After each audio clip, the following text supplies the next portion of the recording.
इथला जबाबदार पदाधिकारी या संभाजीनगर जिल्ह्यात 2 जिल्ह्याचं प्रतिनिधित्व करतो. राज्याचा विरोधी पक्ष नेता, पण मला कल्पना नव्हती, हे स्पष्ट आहे.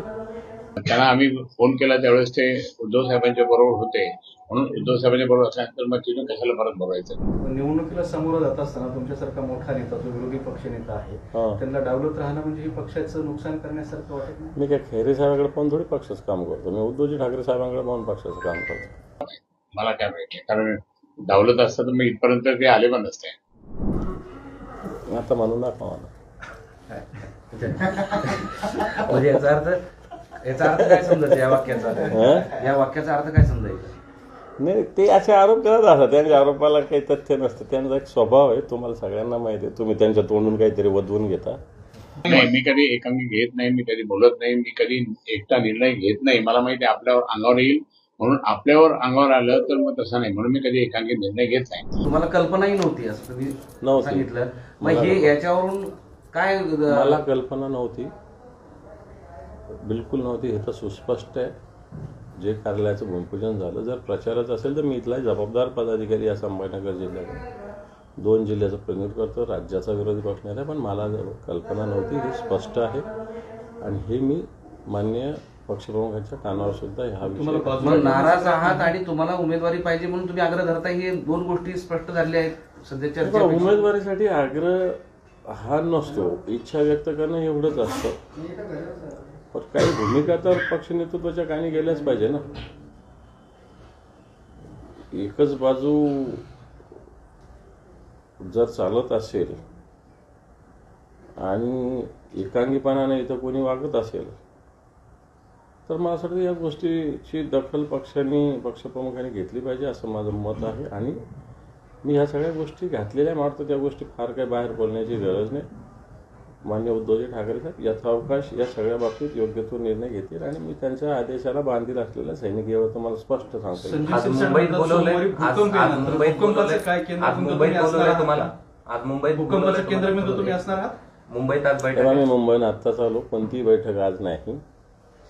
आज साहेबांचा मला वाटतं मुंबईतच दौरा आहे आणि बैठका करण्याची गरज नाही. साहेबांच्या सातत्यानं संपर्कात आम्ही असतो, साहेब आमच्या संपर्कात असतात, आम्ही साहेबांच्या संपर्कात असतो. आणि कोण भूकंप वगैरे म्हणत असेल मला असं वाटतं त्यांनाच विचारा, भूकंप काय अंबाजाने काय भूकंप आहे की नाही? अंबाजाने सामान्य शिवसैनिक, त्याच्यामुळे काय भूकंप गेला जायचंय कुठं? नाही बाबा, असं कुठं काय गोष्टी म्हणजे या सगळ्या गोष्टी झूट एवढं तुम्हाला स्पष्ट सांगू, संपलं. चंद्रकांत खैरे तुम्हाला डावलण्याचा प्रयत्न करतात असं वाटतं का? अशा काही हो, नेहमीच करतात.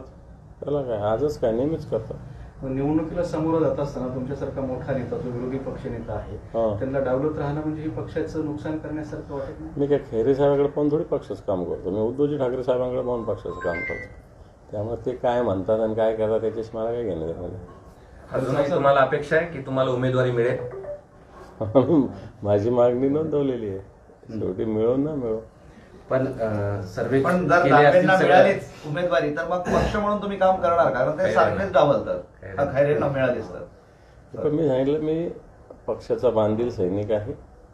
मागच्या 2 टर्म इच्छा व्यक्त केलेली असताना मी निवडणूक प्रमुख होतो, मला तिकीट नाही भेटलं तरी, हे तुम्हाला सांगतो.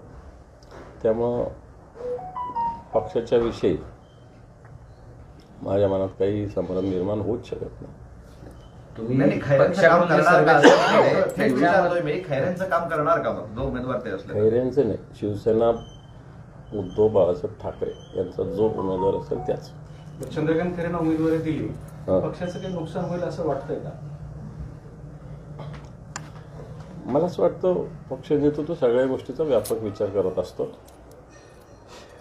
जो तो ज्या उंचीवर उभा असतो तेवढाच विचार करतो. मी आता इथं खाली उभा आहे तर मी एवढाच विचार करेल, वरचा माणूस वरचा विचार. जिल्ह्याचा आवाका तुम्हाला आहे आणि उमेदवाराबद्दल तुम्हाला माहिती आहे, त्यामुळे पुन्हा त्यांना जर उमेदवारी दिली तर काही प्रमाणात नुकसान होऊ शकतं का? हे पण शेवटी आमच्या शिवसैनिकाची जबाबदारी असेल सगळ्या पक्ष नेतृत्वाने दिलेल्या आदेशाचं पूर्णपणे अंमलबजावणी करणं ही आमची जबाबदारी असेल. त्यातला मी सुद्धा एक जबाबदार पदाधिकारी. म्हणजे तुमच्या थोडक्यात म्हणण्यातून असं यायला लागले की चंद्रकांत खैरे उमेदवारी दिली तर नुकसान होऊ शकतं, असं कुठं म्हटलं? मी काय म्हटलं, सगळ्यांनी कोणीही दिला त्याला खूप फायदा होत असतो अशातलं थोडी. उद्या मी दिलं तरी काही नुकसान होत असतो, खैरे साहेब दिलं तरी होत असतं. परंतु शेवटी ती संघटनेची जबाबदारी असते या सगळ्या गोष्टीला कशा पद्धतीनं सामोरं जायचं. असं थोडी लगे मीच एकटा चांगला आणि ते वाईट असं माझं मुळीच म्हणणं नाही. तेही चांगले आहेत. त्यांचा आरोप असतो की तुम्ही काड्या करता म्हणून त्यांच्या बाबतीत. माझा नेहमी ते नेते आहेत आमचे असंच म्हणाले. गेली निवडणूक पण तुम्हीच हरवली त्यांना म्हणून ते पडले असं त्यांचं म्हणणं आहे. आता म्हणून दाखवा मला. म्हणजे याचा अर्थ काय समजायचं या वाक्याचा? या वाक्याचा अर्थ काय समजायचा? नाही, ते असे आरोप करत असतात. त्यांच्या आरोपाला काही तथ्य नसतं. त्यांचा एक स्वभाव आहे, तुम्हाला सगळ्यांना माहिती आहे. तुम्ही त्यांच्या तोंडून काहीतरी वधवून घेता. त्यांचा एक दोघांमध्ये हा वाद सतत राहतोच आहे. वाद थोडे पक्षात स्पर्धा असायला काय प्रॉब्लेम आहे? कोण म्हण वाद आहे ना हा. वाद नाही, स्पर्धा आहे. स्पर्धा असली पाहिजे पक्षात. ज्या दिवशी निर्णय देईल त्या दिवशी एक व्हायचं, संपला विषय. निर्णय होत नाही तो पण लढत राहायचं, पळत राहायचं. मी तिकीट देणारा कोण? शिवसेना पक्ष मान्य उद्धवजी ठाकरे साहेब आणि माननीय संजय राऊत साहेब. मी कोण देणार? मी एक कार्यकर्ता आहे. वरिष्ठ नेता जरी असलो तर मी एक कार्यकर्ता. त्यांनी उद्धव ठाकरे यांच्याचकडे त्या तिकिटाची मागणी केली आहे. ठीक आहे, जर त्यांना योग्य वाटलं माननीय उद्धवजींना तर ते त्यांना देतील. काय अर्थ? स्तंभपूजनाला तुम्ही त्यांना बोलवलं नाही, हा योग्य नाही असं थेट त्यांनी असं म्हटलंय. नाही, त्याचं कारण असं आहे की त्या जागेवर अनेकांचा डोळा होता आणि ते काही करतील म्हणून आम्ही मुहूर्त पाहून त्या दिवशी, आणि ते मुहूर्त ते होतं म्हणून स्तंभपूजन केलेलं आहे. आणि त्यांना आम्ही फोन केला त्यावेळेस ते उद्धव साहेबांच्या बरोबर होते, म्हणून उद्धव साहेबांच्या बरोबर असल्यानंतर मग तिथून कशाला परत बोलायचं. पण त्यांचं असं म्हणणं आहे की मला सातत्यानं खैरे साहेब डावलत असतात. मला काय माहिती, कारण डावलत असतं तर मग इथपर्यंत ते आले पण नसते. नाही, अंबादास दानवेंना आता राज्याचं सर्वात मोठं विरोधी पक्ष नेतेपद दिलेलं आहे. असं असताना सुद्धा ते लोकसभेचे तिकीट मागतायत, त्याचं कारण काय? नाराज आहेत तुमच्यावर, तुम्हाला पाडण्यासाठीच मागतायत का फक्त? नेमकं काय नेमकं? आता मी काही बोलू शकत नाही. तुम्ही ठरवा. मी काहीच बोलणार नाही, कारण मी शिवसेना प्रमुख माननीय बाळासाहेब ठाकरेंचा कडवट शिवसैनिक आहे. आज उद्धव साहेबांच्या नेतृत्वाखाली मी काम करतो. इव्हन आदित्य साहेबांच्या मार्गदर्शनाखाली पण काम करतो. बाकी काही मला हे नाही. मी एकनिष्ठ शिवसैनिक आहे. कुठेही गेलो नाही, कुठेही जाणार नाही, हे अनेक वर्षापासून माहिती आहे. उद्धव साहेबांनाही माहिती आहे. मी कधीच कुठे गेलो नाही, म्हणून मी एक दिवस सुद्धा.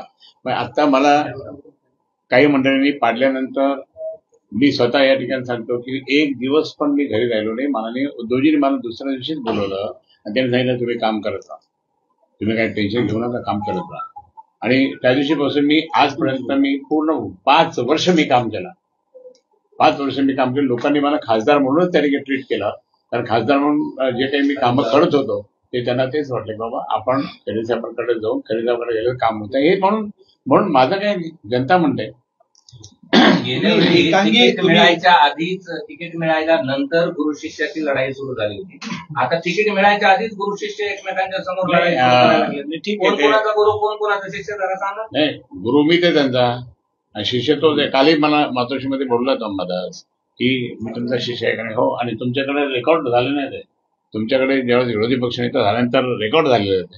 मग ते जरा बोला ना तुम्ही काय का असं करतात ते? काय नाराजी आहे तुम्हाला? काही नाराजी वगैरे नाहीये. आम्ही सगळे एकत्र आहोत, एका कुटुंबातले, पारिवारिक संबंधातले, त्याच्यामुळे ते तसं काही नाही.